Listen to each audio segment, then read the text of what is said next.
So you were told back in 2019, you're insane. No advertiser will come to you if you do this. And you said, we don't care. We're going to keep going with or without advertisers. And you, by the way, were shoring up your fan base with subscribers, which was smart. So it was like, we're not going to be totally dependent on the advertisers because we know it's our side that always gets canceled. So we're going to say, and you guys put it out there. You say, hey, please support us just in case we get canceled. Like, we need to continue bringing you that product. And by the way, I think you guys just announced like some big numbers on the subscriber base. 600,000, is that what it is? Paying subscribers now? 600,000 paying subscribers. They make it possible, right, for us to ensure that we can go toe-to-toe with these advertisers. And someone has to go toe-to-toe with these advertisers, right? There's a complete imbalance that happens where essentially only conservatives face the problem of advertiser walkouts. And I say walkouts because there's always kind of this cascading effect to it. You know, it's almost never does one advertiser leave you in a vacuum, because when they virtue signal on their way out the door, when they, like Harry's did to us, you know, put out these tweets that say our values are inexcusable, they're essentially telling all of your other advertisers that the only excusable thing to do would be to also drop.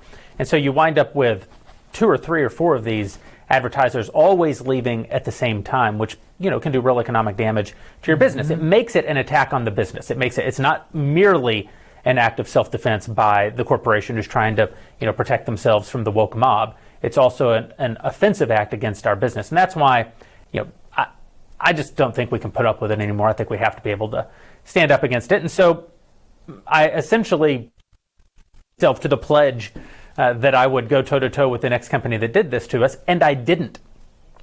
A couple years go by, there's another episode, some advertisers walked out. I talked big again about what I was going to do, and I could tell the agencies didn't really believe me. They were tired of hearing me rant and rave.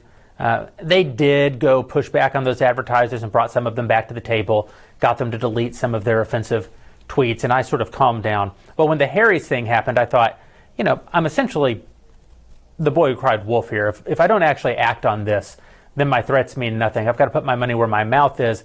And so I didn't even call our agency partners when Harry's attacked us publicly. I didn't call the agencies that represent Harry's. I didn't try to call Harry's directly.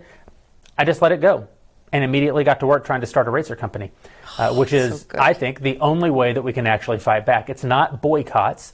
I didn't go tell my people that they needed to drop Harry's, because how do you boycott these institutions when all of the institutions are essentially infiltrated by the left today? You still need a razor. So whether you dump Harry's and you go over to Gillette, who puts out commercials essentially saying that masculinity is now toxic, you in other words, you have no real options, because through a strange confluence of social posturing, ESG investing on the street, and the left's enormous power to boycott, and horrible HR laws that put all these companies essentially at the mercy of their youngest and least experienced and least valuable employees. There's just nowhere to go. So I thought, well, the only real answer is to build an alternative. And we spent a year building Jeremy's Razors, which we announced 4 weeks ago to great fanfare. I think, some say, Megyn, I'm not one to brag, but many people have told me the greatest commercial that they've ever seen. Stop it and let the audience decide. We have about a minute of the 2-minute ad queued up. Listen to this. Do you remember when there were 2 genders and only 1.5 of them had to shave their mustaches? Oh, hi. I'm Jeremy Boring, CEO and God King of the Daily Wire. Harry's Razors used to advertise on our shows. They're a great product, and we were happy to do it. That's before some peon who works for me went and said that boys are boys and girls are girls. And that was just too much for Harry's. They condemned our views held by millions of Americans and virtually every human who's walked the planet until about 15 minutes ago, as inexcusable. And they dropped their ads from our network because of what they called values misalignment. You're damn right our values are misaligned. And it's not just Harry's either. Gillette razors used to be the best a man could get. Then they decided that men are too toxic. Unless you're the kind of man who teaches his daughter to shave her beard. If that makes sense to you, keep buying Gillette. But if you've had enough of the woke bullshit, and you're tired of paying companies like Harry's and Gillette to hate you,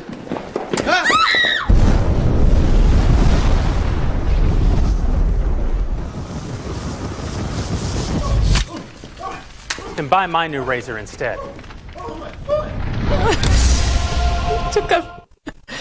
He took a flamethrower as everybody was running. I love that. And now you want people to buy Jeremy's razors. Jeremy's razors, last I checked, has more Twitter followers than Gillette does. And they've been on Twitter since 2009. You've been on for a month, not even. And how are the sales doing? Great. And we're closing in on 60,000 razor subscriptions at the moment, which we think is a pretty good first month. So, you know what? I should have remembered this because I was shopping with my daughter, and we were talking about razors, and we were in the toiletry aisle at CVS, and she was showing me the different things, and she picked up Daisy.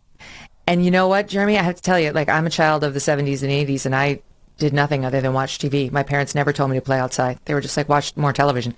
So I did. And it came to me, like the ones that really, like, almost as good as your ad. When you shave with Daisy, you go a little crazy. Oh, you want to show off your legs. All you want to show is your smooth, soft skin. Your crazy Daisy shave. Almost as good as Jeremy's razors.